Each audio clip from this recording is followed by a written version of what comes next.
ಸಮಯಸಾರ ಭಾಗ 65 ಸಮಯಸಾರ ಭಾಗ 65 ಶ್ರೀ ಋಷಭನಾಥರಿಂದ ವರ್ಧಮಾನರವರೆಗೆ 24 ತೀರ್ಥಂಕರರಿಗೆ ಜಯವಾಗಲಿ. ನನ್ನ ಸಮಸ್ತ ಗುರುಗಳಿಗೆ ಜಯವಾಗಲಿ. ಈಗ ನೀವು ಸಮಯಸಾರವನ್ನು 65ನೇ ಭಾಗದಲ್ಲಿ ಕೇಳ್ತಾ ಇದ್ದೀರಿ. 64 ಭಾಗಗಳು ಹಿಂದೆ ಮುಗಿದು ಹೋಗಿದ್ದಾವೆ. ಅದನ್ನ ಕೇಳ್ಕೊಬರ್ರಿ. ನೇರವಾಗಿ ಇದನ್ನು ಕೇಳೋದ್ರಿಂದ ಏನೂ ಗೊತ್ತಾಗೋದಿಲ್ಲ. ಈಗ ಪ್ರಶ್ನೆ 869. ಹಿಂದೆ ಹೇಳಿದ ಟೀಕೆಯ ಭಾವಾರ್ಥವು ಏನು ಇದೆ? ಉತ್ತರ: ಇಲ್ಲಿ ನಿಶ್ಚಯನಯದ ಪ್ರಾಧಾನ್ಯತೆಯಿಂದ ಕಥನವನ್ನು ಮಾಡಲಾಗಿದೆ. ನಿರ್ಬಾಧ ರೂಪದಿಂದ ಅಂದರೆ ನಿರ್ಬಾಧ ರೂಪ ಹೇತುವಿನಿಂದ ಎಲ್ಲಿ ಸಿದ್ಧವಾಗುತ್ತದೆಯೋ ಅದಕ್ಕೆ ನಿಶ್ಚಯವೆನ್ನುತ್ತಾರೆ.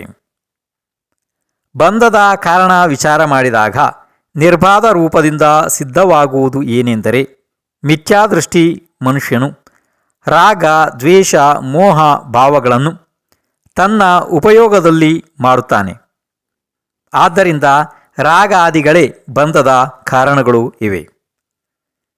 ತಥಾ ಅನ್ಯವಾದ ಕರ್ಮಯೋಗ್ಯ ಪುದ್ಗಲದಿಂದ ತುಂಬಿದ ಲೋಕವು, ಮನ ವಚನ ಕಾಯ ರೂಪ ಯೋಗವು, ಅನೇಕ ಕಾರಣ ಚೇತನ ಅಚೇತನದ ಘಾತವು ಬಂಧದ ಕಾರಣಗಳು ಇಲ್ಲ.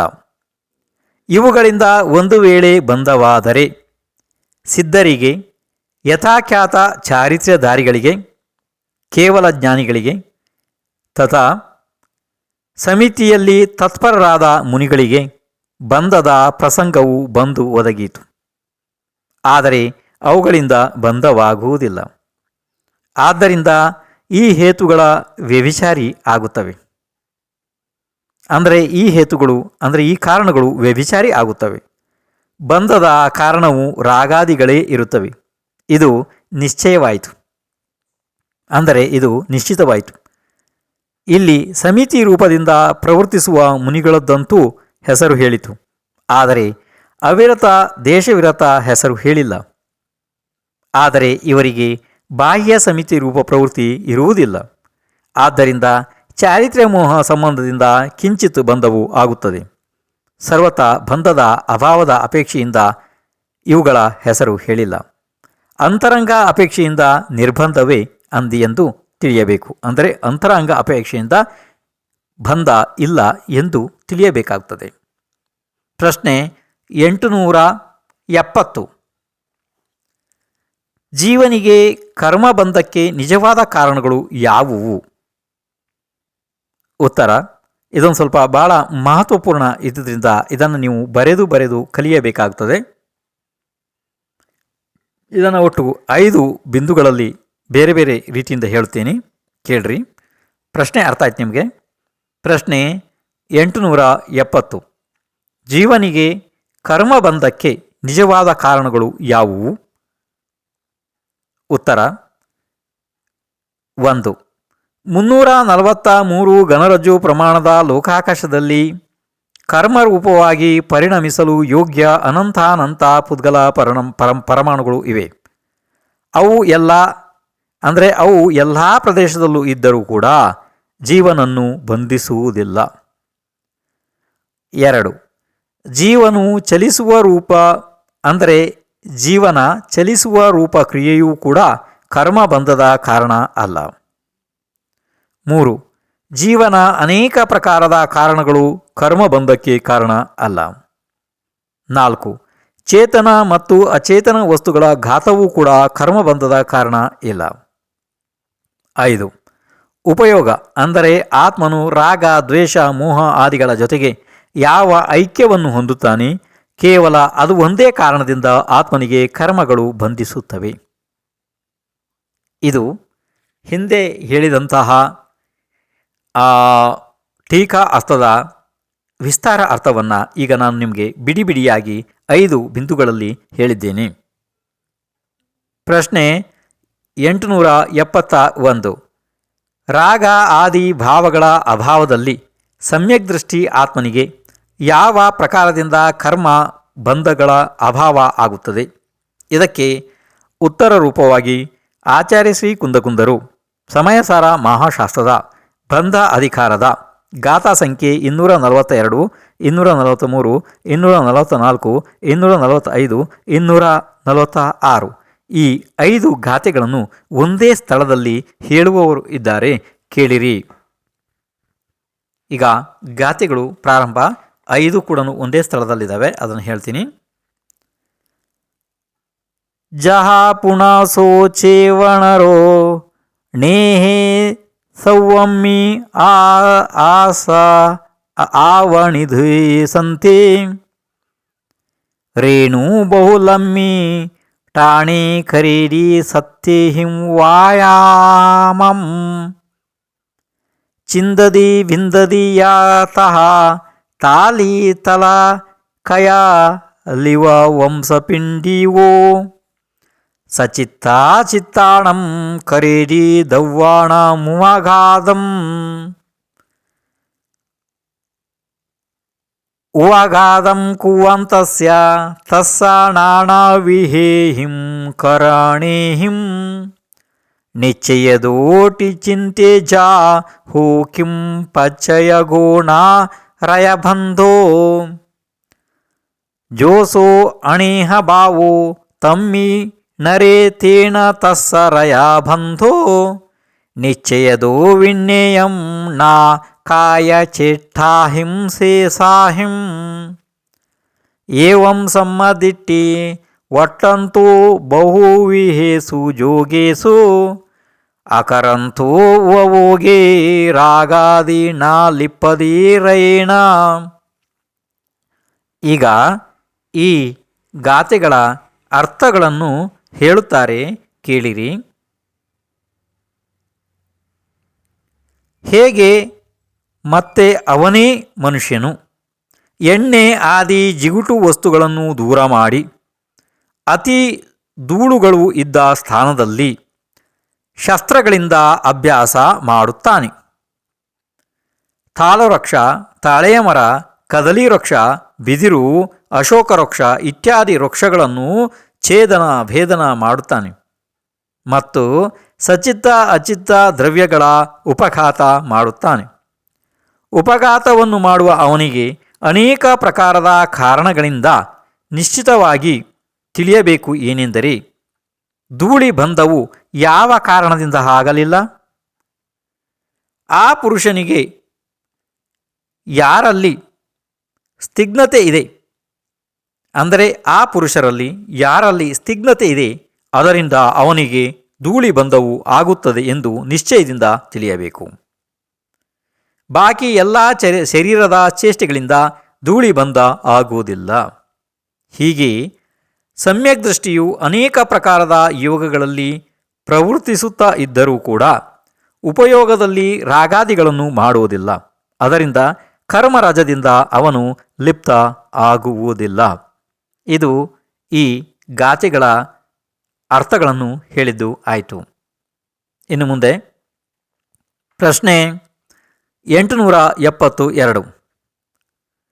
ಹಿಂದೆ ಹೇಳಿದ 5 ಗಾಥೆಗಳ ಭಾವಾರ್ಥವು ಏನು ಇದೆ? ಉತ್ತರ: ಆ ಪುರುಷನೇ ಎಣ್ಣೆ ಆದಿ ಎಲ್ಲ ಸ್ನಿಗ್ಧ ವಸ್ತುಗಳನ್ನು ದೂರ ಮಾಡಿ ಸ್ವಭಾವದಿಂದಲೇ ಧೂಳಿ ಇರುವ ಭೂಮಿಯಲ್ಲಿ ಅವೇ ಶಸ್ತ್ರಗಳಿಂದ ಅಭ್ಯಾಸ ಮಾಡುತ್ತಾ ಅವೇ ಅನೇಕ ಪ್ರಕಾರದ ಕರಣಗಳಿಂದ ಅವೇ ಸಚಿತ್ತ ಅಚಿತ್ತ ವಸ್ತುಗಳನ್ನು ಕತ್ತರಿಸಿದರೂ ಅವನು ಧೂಳಿಯಿಂದ ಲಿಪ್ತನಾಗುವುದಿಲ್ಲ. ಕಾರಣ ಬಂಧದ ಕಾರಣವಾದಂತಹ ಸ್ನಿಗ್ಧತೆಯ ಅಭಾವ ಇದೆ. ಅದೇ ಪ್ರಕಾರ ಸಮ್ಯಕ್ ದೃಷ್ಟಿಯ ಆತ್ಮನಲ್ಲಿ ರಾಗಾದಿಗಳನ್ನು ಮಾಡದಿರುವುದರಿಂದ ಸ್ವಭಾವದಿಂದಲೇ ಕರ್ಮ ಯೋಗ್ಯವು ಪುದ್ಗಲದಿಂದ ತುಂಬಿದ ಅದೇ ಲೋಕದಲ್ಲಿ ಅದೇ ಮನ ವಚನ ಕಾಯಗಳ ಕ್ರಿಯೆಗಳನ್ನು ಮಾಡಿದರೂ ಸಹ ಅವೇ ಅನೇಕ ಪ್ರಕಾರದ ಕಾರಣಗಳಿಂದ ಸಚಿತ್ತ ಅಚಿತ್ತ ವಸ್ತುಗಳ ಘಾತ ಮಾಡಿದರೂ ಸಹ ಕರ್ಮರೂಪ ರಜದಿಂದ ಬದ್ಧವಾಗುವುದಿಲ್ಲ. ಇವುಗಳ ಬಂಧದ ಕಾರಣವಾದಂತಹ ರಾಗದ ಯೋಗವೂ ಇಲ್ಲ, ಅಂದರೆ ಅದರ ಅಭಾವ ಇದೆ. ಅಂದರೆ ಇದರ ಭಾವಾರ್ಥ ಅಂದರೆ ಸಮ್ಯಕ್ ದೃಷ್ಟಿಗೆ ಹಿಂದೆ ಹೇಳಿದ ಎಲ್ಲ ಸಾಮಗ್ರಿಗಳ ಸಂಬಂಧವಿದ್ದರೂ ಸಹ ರಾಗದ ಅಭಾವವಿದ್ದರಿಂದ ಕರ್ಮಬಂಧ ಆಗುವುದಿಲ್ಲ. ಇದರ ಸಮರ್ಥವನ್ನು ಮೊದಲೇ ಮಾಡಿ ಆಗಿದೆ. ಪ್ರಶ್ನೆ 873. ಸಮ್ಯಕ್ ದೃಷ್ಟಿಯ ಮಹಾತ್ಮೆ ಏನು ಇದೆ? ಉತ್ತರ: ಇದು ಸಮ್ಯಕ್ ದೃಷ್ಟಿಯ ಅದ್ಭುತ ಮಹಾತ್ಮ್ಯವಿದೆ. ಲೋಕ, ಯೋಗ, ಕರಣ, ಚೇತನ, ಅಚೇತನಗಳ ಘಾತ ಇವೆಲ್ಲವೂ ಬಂಧಕ್ಕೆ ಕಾರಣ ಇಲ್ಲ. ಪ್ರಶ್ನೆ 874. ಚರಣಾನುಯೋಗ ಮಹಾಶಾಸ್ತ್ರಗಳಲ್ಲಿ ಜೀವಗಳ ಹಿಂಸೆ ಮಹಾಪಾಪ ಇದೆ ಎಂದಿದ್ದಾರೆ ಮತ್ತು ಇಲ್ಲಿ ಸಚಿತ್ತ ಅಚಿತ್ತ ಘಾತದಿಂದ ಬಂಧ ಇಲ್ಲ ಎಂದು ಏಕೆ ಹೇಳಿದ್ದಾರೆ? ಉತ್ತರ: ಪರಜೀವಿಗಳ ಹಿಂಸೆಯಿಂದ ಬಂಧವಿಲ್ಲವೆಂದು ತಿಳಿಯಬಾರದು. ಇಲ್ಲದಿದ್ದರೆ ಸ್ವಚ್ಛಂದವಾಗಿ ಹಿಂಸ ಮಾಡಲ್ಪಡುತ್ತದೆ. ಯಾವಾಗ ಆದರೂ ಒಮ್ಮೆ ಅಬುದ್ಧಿಪೂರ್ವಕ ಪರಜೀವಗಳ ಘಾತವಾದರೆ ಅದರಿಂದ ಬಂಧ ಆಗುವುದಿಲ್ಲ. ಎಲ್ಲಿ ಬುದ್ಧಿಪೂರ್ವಕ ಜೀವವನ್ನು ಕೊಲ್ಲುವ ಭಾವವಾಗುತ್ತದೆ ಅಲ್ಲಿ ಉಪಯೋಗದ ಒಳಗೆ ರಾಗಾದಿಗಳ ಸದ್ಭಾವವಾಗುವುದರಿಂದ ಹಿಂಸೆಯಿಂದ ಅವಶ್ಯಕವಾಗಿ ಬಂಧ ಆಗುತ್ತದೆ. ಎಲ್ಲಿ ಅನ್ಯಜೀವಿಗಳಿಗೆ ಜೀವಂತವಿಡುವ ಅಭಿಪ್ರಾಯವಾಗುತ್ತದೆ ಅದಕ್ಕೂ ಸಹ ನಿಶ್ಚಯದಿಂದ ಮಿಥ್ಯಾತ್ವವೇ ಅಂದಿದ್ದಾರೆ.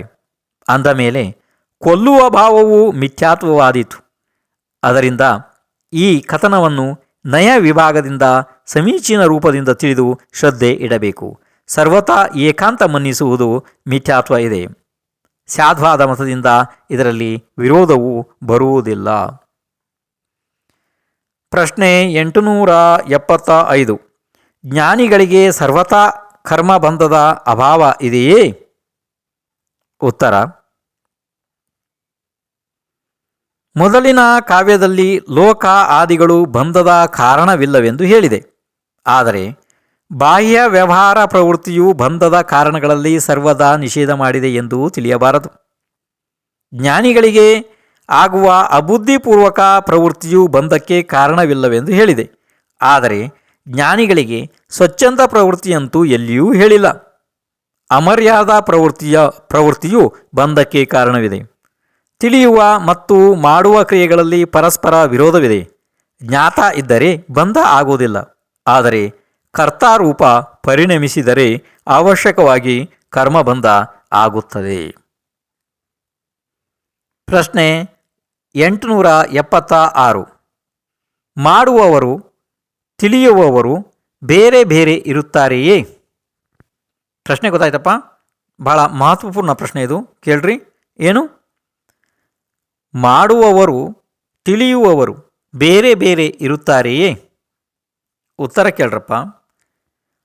ಯಾರು ತಿಳಿಯುತ್ತಾರೆ ಅವರು ಮಾಡುವುದಿಲ್ಲ ಮತ್ತು ಯಾರು ಮಾಡುತ್ತಾರೆ ಅವರು ತಿಳಿಯುವುದಿಲ್ಲ. ಏನು ಮಾಡುವುದಿದೆ ಅದು ರಾಗವಿದೆ, ಅದು ಅಜ್ಞಾನವಿದೆ. ಅಜ್ಞಾನವೇ ಬಂಧದ ಕಾರಣ ಇದೆ. ಪ್ರಶ್ನೆ 877. ಮಿಥ್ಯಾದೃಷ್ಟಿಯ ಆಶಯ ಏನು ಇರುತ್ತದೆ? ಇದಕ್ಕೆ ಉತ್ತರ ರೂಪವಾಗಿ ಆಚಾರ್ಯ ಶ್ರೀ ಕುಂದಕುಂದರು ಸಮಯಸಾರ ಮಹಾಶಾಸ್ತ್ರದ ಬಂಧ ಅಧಿಕಾರದ ಗಾಥಾ ಸಂಖ್ಯೆ 247 ಹೇಳುತ್ತಾರೆ, ಕೇಳಿರಿ. ಜೋ ಮಣ್ಣದಿ ಹಿಂಸಾಮಿ ಯಾ ಹಿಂಸಿಜ್ಜಾಮಿ ಯಾ ಪರೇ ಹಿಂಸತ್ತೇ ಹಿಂ ಸೋ ಮೂಡೋ ಅಣ್ಣಾಣಿ ಡಾಣಿ ಎತ್ತೋದು ವಿವರಿದೋ. ಈಗ ಈ ಗಾಥೆಯ ಅರ್ಥವನ್ನು ಕೇಳಿರಿ. ಯಾವ ಪುರುಷನು ಹೀಗೆ ಮನ್ನಿಸುತ್ತಾನೆ, ನಾನು ಪರಜೀವವನ್ನು ಹೊಡೆಯುತ್ತೇನೆ ಮತ್ತು ಪರಜೀವಿಗಳಿಂದ ನಾನು ಹೊಡೆಯಲ್ಪಡುತ್ತೇನೆ, ಆ ಪುರುಷನು ಮೋಹಿ ಇದ್ದಾನೆ, ಅಜ್ಞಾನಿ ಇದ್ದಾನೆ ಮತ್ತು ಇವುಗಳ ವಿಪರೀತ ಜ್ಞಾನಿ ಇದ್ದಾನೆ. ಅಂದರೆ ಇದರ ವಿರುದ್ಧ. ಪ್ರಶ್ನೆ 878. ಗಾಥಾ ಸಂಖ್ಯೆ 247 ಟೀಕಾ ಭಾವಾರ್ಥವು ಏನು ಇದೆ? ಉತ್ತರ: ಯಾವ ಜೀವಿಗೆ ಹೀಗೆ ಆಶಯವಿದೆ? ಪರಜೀವಿಗಳನ್ನು ನಾನು ಕೊಲ್ಲುತ್ತೇನೆ ಮತ್ತು ಪರಜೀವಗಳು ನನ್ನನ್ನು ಹೊಡೆಯುತ್ತವೆ. ಈ ಮಾನ್ಯತೆ ಉಳ್ಳವನು ಮಿಥ್ಯಾದೃಷ್ಟಿ ಇದ್ದಾನೆ. ಮತ್ತು ಯಾರಿಗೆ ಈ ಆಶಯವಿಲ್ಲ ಅವನು ಜ್ಞಾನಿ ಸಮ್ಯಕ್ ದೃಷ್ಟಿ ಇದ್ದಾನೆ. ತಾನು ಸ್ವಾಧೀನನಾಗಿ ಯಾವ ಭಾವರೂಪದಿಂದ ಪರಿಣಮಿಸುತ್ತಾನೆ ಅದಕ್ಕೆ ಆ ಭಾವದ ಕರ್ತ ಅನ್ನುತ್ತಾರೆ.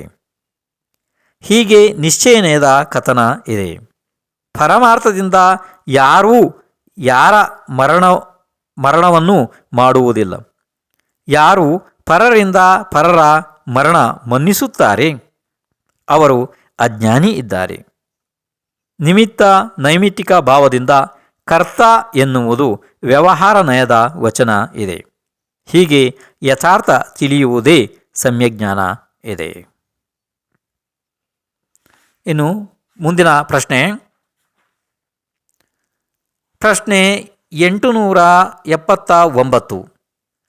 ಅಧ್ಯಾವಸಾನ ಅಥವಾ ಅಧ್ಯಾವಸಾಯ, ಇದೊಂದು ಸ್ವಲ್ಪ ಶಬ್ದವನ್ನು ಈಗಲೇ ಕೇಳಿ ಅರ್ಥ ಮಾಡ್ಕೊಂಬಿಡ್ರಿ.